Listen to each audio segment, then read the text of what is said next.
Не се учете от вашите грешки, а се учете от тези на другите хора. Защо да си губите времето в това? Защо? Наблюдавайте. Със сигурност виждате как ваши близки правят едни и същи грешки и си казвате и аз така. И аз така. Ще се науча от грешките си и ще придобия опит. Опитът си е опит, той никога не се губи. Но това е напълно безсмислено. Просто ще дублирате едни модели и ще загубите време. По-добре да анализирате и да си вземете маркери. Маркери, това мога и да не го правя, защото ще ме доведе до ето този резултат. А аз искам ето този резултат. Така да се опростява пътя. Спестявате време, а времето е ресурс, който никога няма да ви бъде възстановен. Никога.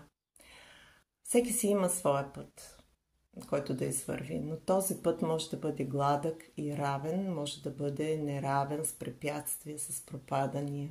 И тук стигаме до вашата свободна воля. Какъв искате да бъде вашият път? Така че опростявайте, анализирайте, наблюдавайте. Но ако толкова много сте объркани и не знаете какво да предприемете, какво да направите, откъде да тръгнете, има чудесни инструменти за вас и за вашите състояния. Това са констелации, бизнес констелации, коучинг и бизнес коучинг.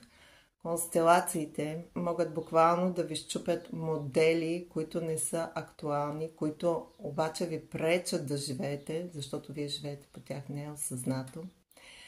А коучингът и бизнес коучингът могат да ви съставят план за действие към вашите цели. Бърз и ефективен.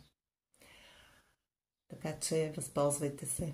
Аз съм Илвира Петрова, констелатор, лайф и бизнес коуч, NLP практик и треньор личностно и бизнес развитие. Желая ви успех във всички сфери към вашите цели.